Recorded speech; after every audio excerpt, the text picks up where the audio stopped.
After Germany invaded Poland on September 1st, France declared war on Germany on September 3, 1939. While the sides did not take action against each other for a period of 8 months, the Germans began to expand their western borders on May 10, 1940. Despite the assistance of the French and British armies, the Germans completely captured the Netherlands in 5 days and Belgium in 18 days, while trapping a full 400,000 Allied soldiers on the coast of the city of Dunkirk. The Allies, who carried out the largest evacuation operation the world had seen up to that time, managed to evacuate approximately 340,000 of the 400,000 soldiers. Although this seemed like good news, on the other hand, it caused a major deficiency in the French army that was trying to resist the German army, because the German U-boats had taken control of the English Channel and the surviving French soldiers could not be transferred to France. As a matter of fact, within a few days the French army began to retreat rapidly in the face of the Germans, and the fall of Paris was only a matter of time. The members of the French government and military leaders,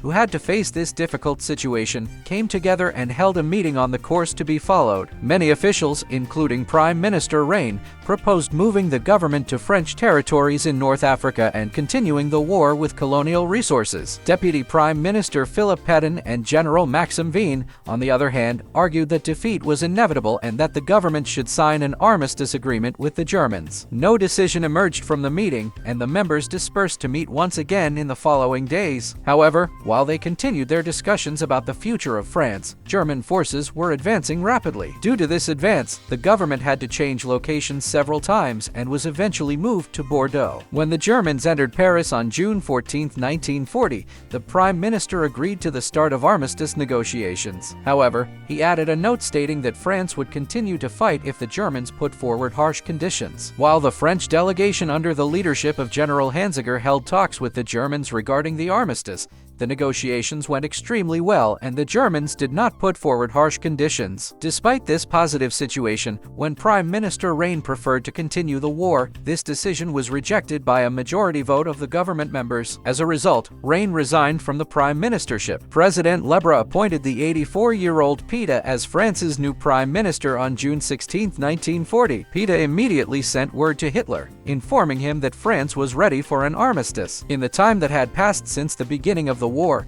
the casualties of the German army were 27,000 dead and 111,000 wounded. The casualties of the French army were 92,000 dead and 200,000 wounded. With the armistice agreement signed between the two sides on June 22, 1940, France officially surrendered to Germany. According to the agreement, the Germans would occupy 3/5 of French territory, and all French coasts up to the Spanish border would be handed over to the Germans. These ports would serve the German Navy, and France would pay 400 million francs to Germany as compensation. In addition, the French Navy would be disarmed. Approximately 1 million French soldiers would surrender to the Germans, be sent to concentration camps, and the French army would be reduced to a small military force. In the remaining unoccupied territories, a new French state would be established under German control. Hitler had taken this decision especially in order to keep the French resistance under control and to prevent the outbreak of war in the colonies. On the day the agreement was signed, a new state called Vichy France was established in the unoccupied territories in southern France. The head of this new French state was Marshal Pétain, and its capital was the city of Vichy, which gave the country its name. After Germany, Vichy France also signed a peace agreement with Italy and ceded a small region in the southeast of the country to Italy. Thus, the borders of Vichy France were fully clarified. The total strength of the country's army was determined as 3,768 officers, 15,072 non-commissioned officers, and 75,360 privates. In addition to this, a gendarmerie force of 60,000 personnel and an anti-aircraft force of 10,000 personnel were established, while the number of Vichy France's colonial forces was also reduced in accordance with the armistice terms.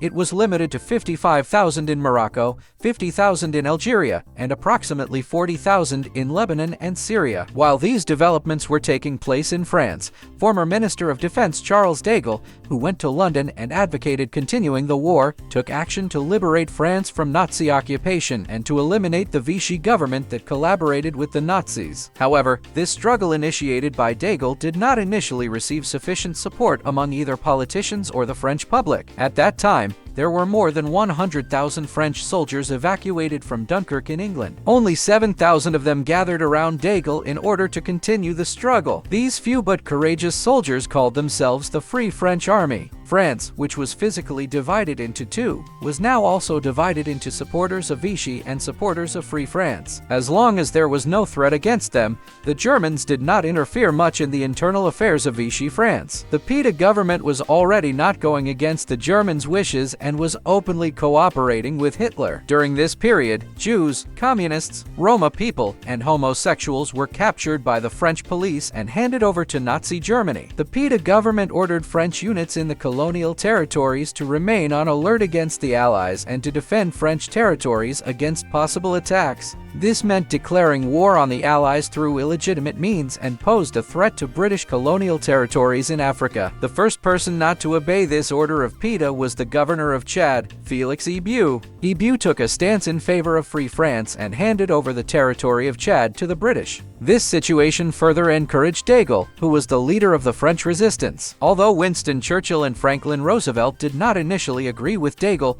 from 1942 onward they began to support him openly, especially after America entered the World War. These three leaders began planning a landing operation in North Africa. In other words, they decided to begin liberating French territories from German occupation starting from North Africa. The operation they named Torch was put into action on November 8, 1942. A force of approximately 110,000 troops consisting of British, Canadian, American, and Free French soldiers landed in North Africa and wrested Algeria and Morocco from the hands of Vichy France. With two important regions of the French colonial empire passing to the Allies, many governors began to side with the Free France movement instead of the Vichy government. Not wanting this domino effect to spread to mainland France, Hitler occupied the entirety of France on November 11, 1942. After this date, the name of the Vichy government remained only on paper. In early 1943, all French colonial territories in Africa came under the control of the Allies and de Gaulle. De Gaulle moved the center of the Free France movement to Algeria and from then on continued the resistance from there. This flame of resistance that he ignited began to receive increasing support from mainland France with each passing day. French resistance fighters were carrying out attacks against the German army and Gestapo personnel,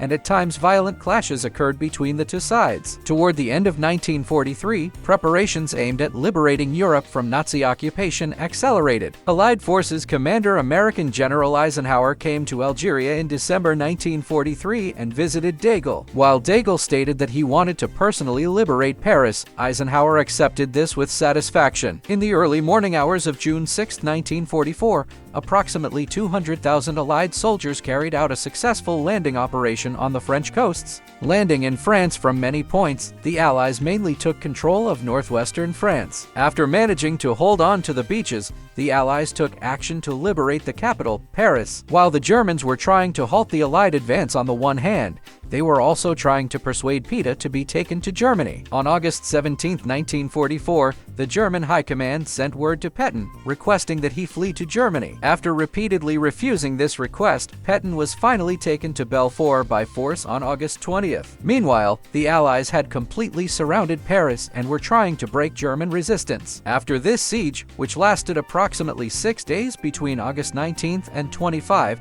as General Eisenhower had promised, the first army to set foot in Paris was the Free French Army. The French army, which had surrendered Paris to the Germans in 1940, managed to reclaim its capital from them 4 years later. After the fall of the capital, another Allied army that landed in southern France also contributed to the liberation of France. With the surrender of the last German soldiers in the Alsace-Lorraine region in March 1945 and in the Lorraine region in May, the Nazi occupation of France came to a complete end. Marshal Pétain, who was willing to face execution, returned to France in July 1945. The French provisional government established under the leadership of de Gaulle tried Pétain for treason and sentenced him to death by majority vote. However, de Gaulle commuted the sentence to life imprisonment due to Pétain's advanced age and his contributions during the World War. Marshal Pétain, who determined France's fate in both world wars, died on July 23, 1951, at the age of 95, in a house in Port Joinville.